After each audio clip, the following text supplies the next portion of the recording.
Hello dear student, I am Rajwant Singh and today I will explain the brief summary of lesson taught in SST, interplanetary movement and major landfalls that I have explained already, but today I will explain the brief summary. I will explain in the short summary. I will remind you every topics, every headings and every definitions in a short way. So my dear student, let's start. Movements of the earth. I have told you already about the movement of the earth, that in the beginning scientists believed that the position of the continents were more or less fixed. However, it was discovered that continents were the state of constant motion, and the movement was due to changes taking place inside our dynamic earth. It is generally felt that these are floating on the molten mantle or the plastic asthenosphere and are in a state of constant motion. These movements take place mainly due to the heat generated within the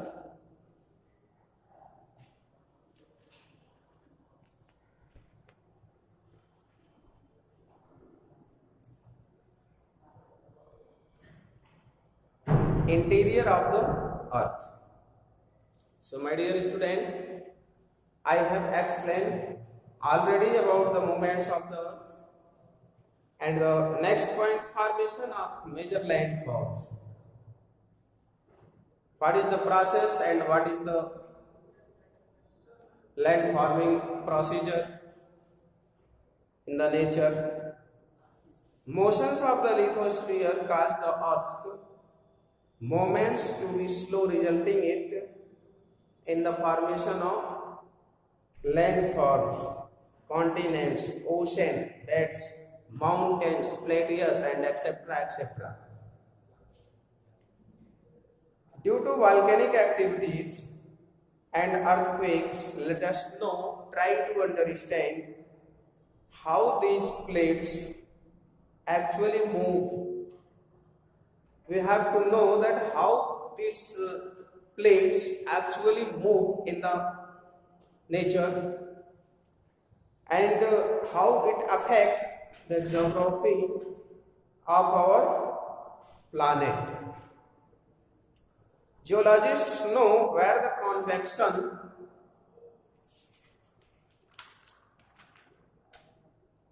current in the asthenosphere is ascending. The lithospheric plates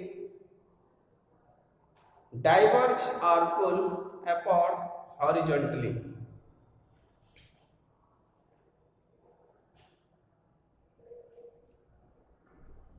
At low-lying plates on the ocean floor, new rock material rises to reach the surface of the earth. This seafloor spreading leads to the formation of the new lithospheric material, continents and the ocean basins. And the next point, formation of mountains. Usually the formation of mountains is attributed to the movement of lithospheric plates. This is based upon the lithospheric plates movement, how they move, giving rise to horizontal or orogenic movements. Such movements result in folding and faulting of the earth's crust and are responsible for the formation of mountains.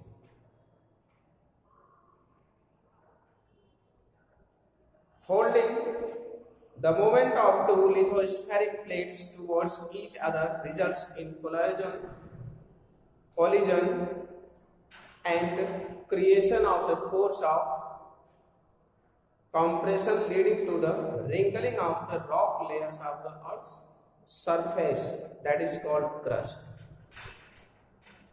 This is referred to as folding.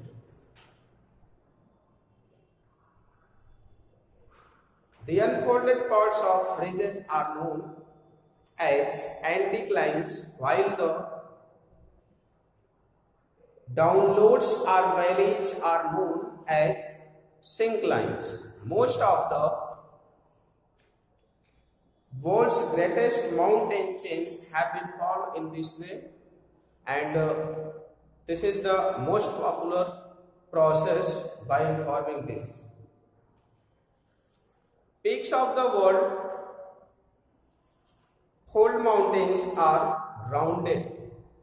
They have gradual slopes with a height lower than the young fold mountains, while the young fold mountains exhibit pointed peaks and deep valleys and steep valleys. That you know very well. I have explained before. I have explained in previous lectures. So my dear students, be aware and listen carefully. Okay. And the next point, faulting. When plates move, stresses and springs are set up in the lithosphere, giving rise to fissures and fractures. This causes large scale displacement of the rock structure,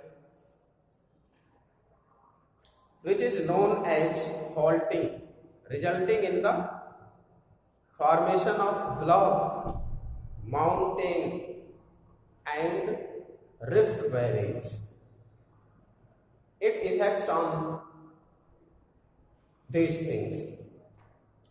When there are two almost parallel faults on the Earth's crust and the land between them is either uplifted or left standing even after is either uplifted, the surrounding areas have subsided, a black mountain is formed at that time.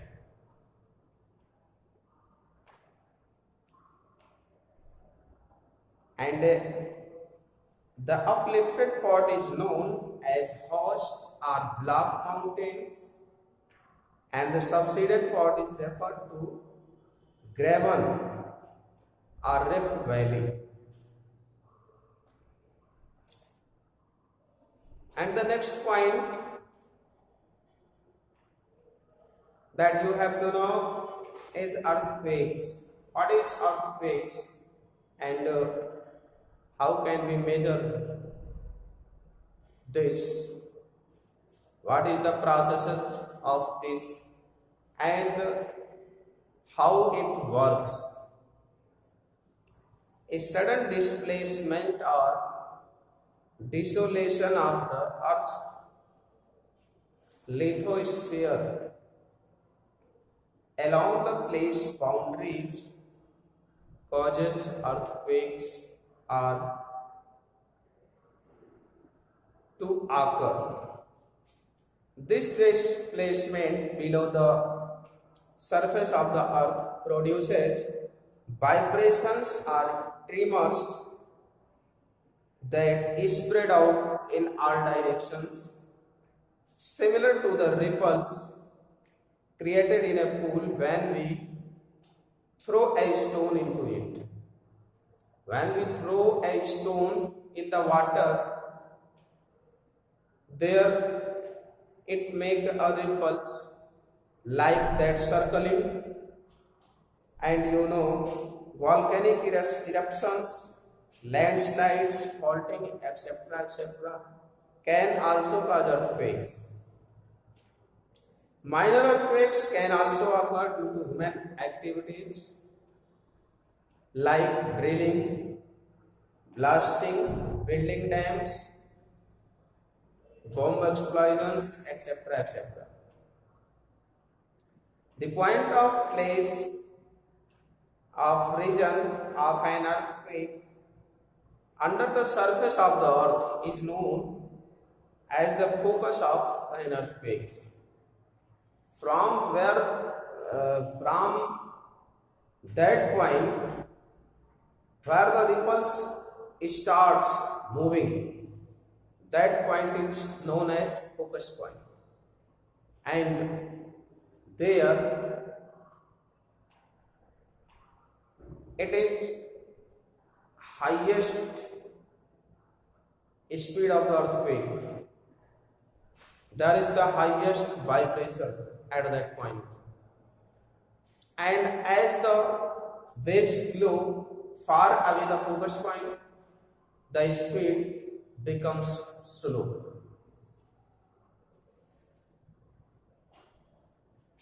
And the measuring earthquakes. How can we measure earthquake?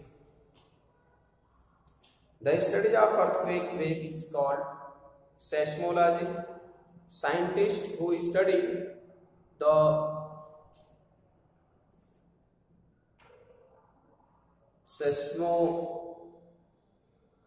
the scientists who study about them are called seismologists. A seismometer or seismograph is an instrument used to detect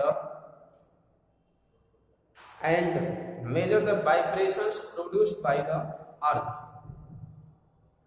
Quakes, you can say earthquakes.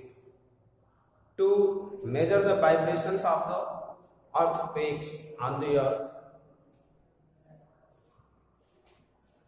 mainly an English seismologist and geologist has discovered this in 1880. I have told you already in the previous video. And the next point, volcanoes. What is volcanoes? What is its effect? And how can we save ourselves by these volcanoes? A volcano can be defined as a vent or opening in the earth's crust, allowing hot magma, volcanic ash, stream, rock particles and gases to escape from below the earth. The magma which comes out as lava along the gases, dust and stream eventually cools and settles around the venting layers, forming a conical mountain. If the volcanic eruption takes place through a long crack, it is known as a fissure eruption. Some famous examples of volcanoes are Mount Fuji in Japan, Mount Kilimanjaro in Africa, and the Deccan Plateau in India. On the basis of their frequency of eruption, volcanoes are classified into following types. First, active volcanoes. Second, dormant volcanoes. And the third, extinct volcanoes. So my dear student, I have already explained this chapter in long way, but today I am explaining in brief way, in short way. So I want to tell you something about active volcanoes. Many active volcanoes are present in a circular belt around the Pacific Ocean and the Icelands within it. This region has therefore earned the name the Pacific Ring of Fire. This is called the Pacific Ring of Fire.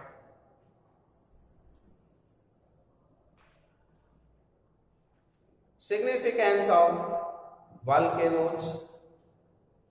Besides serving as popular tourist attractions, volcanoes serve to bring to the surface useful minerals from the interior of the Earth's surface. The magma and other material which come out as lava help to increase the fertility of the soil. It makes fertile the soil, and this is beneficial for the farmers of our country. So that's all for today. Thank you. Have a nice day.